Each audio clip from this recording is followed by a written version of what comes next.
Hello everybody, I hope you're all enjoying quarantine.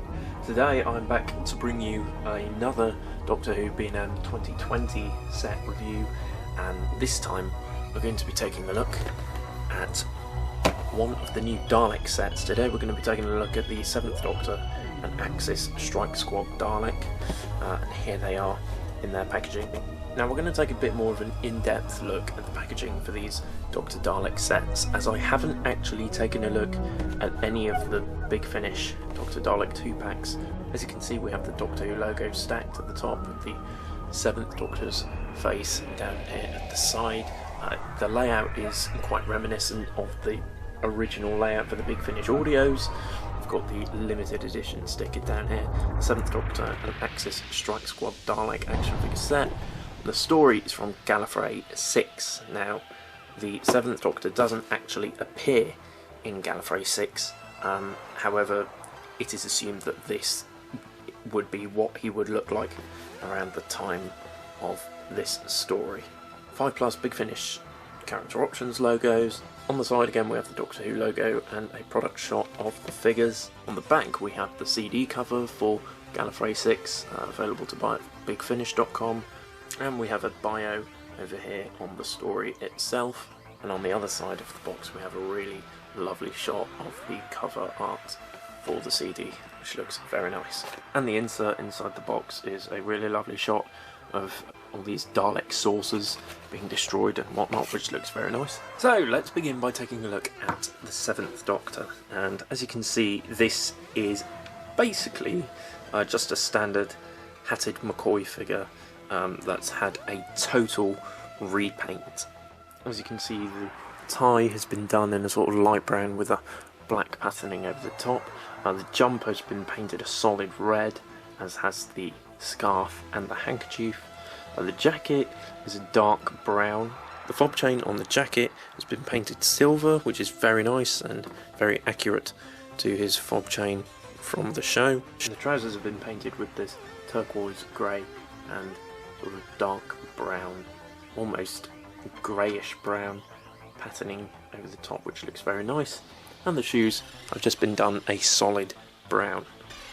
Bringing in the previous Gallifrey VI 7th Doctor here from last year, you can see that there are actually quite a number of differences between the two. The main noticeable difference being that this newer version has the hatted smiling head, whereas this one is the unhatted solemn head. The jacket is also a far darker brown on this one. It's more like his season 26 jacket, whereas on this one it was a lighter brown.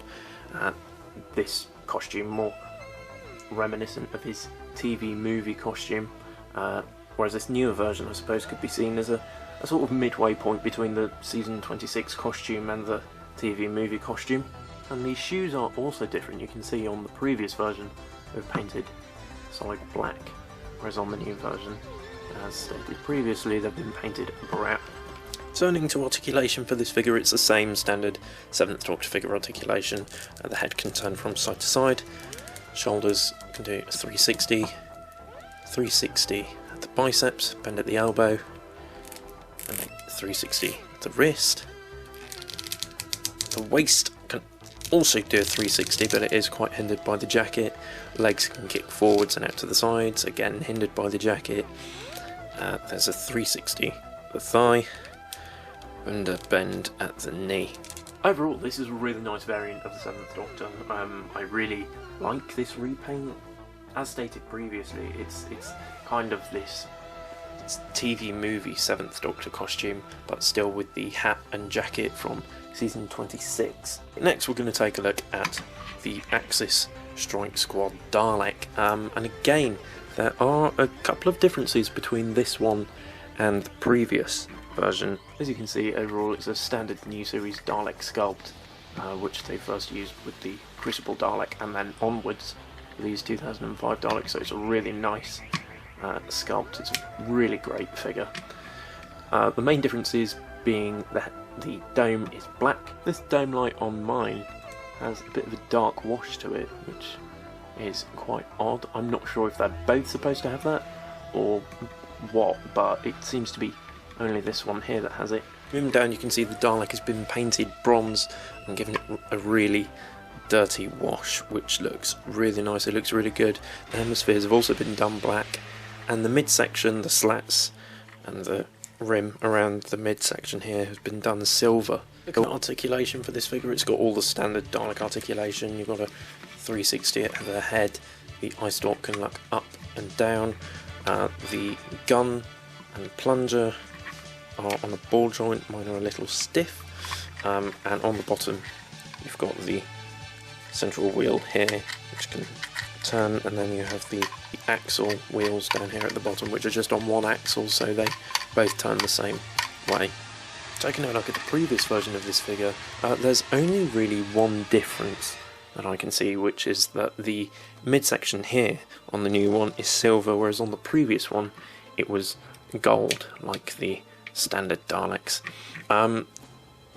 Now, I'm not really sure why they painted it silver. I guess to just change it up a bit, but the gold version is more accurate to what is seen on the front cover. But overall, it's a really nice Dalek figure.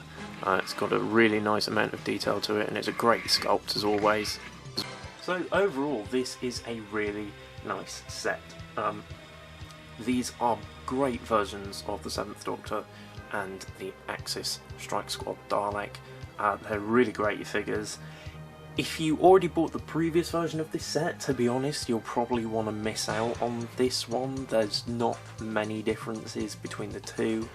But if you didn't manage to get the first version of this set, I would definitely recommend picking them up. They are really great additions to the collection, very nice variants, and highly worth the price point of £20.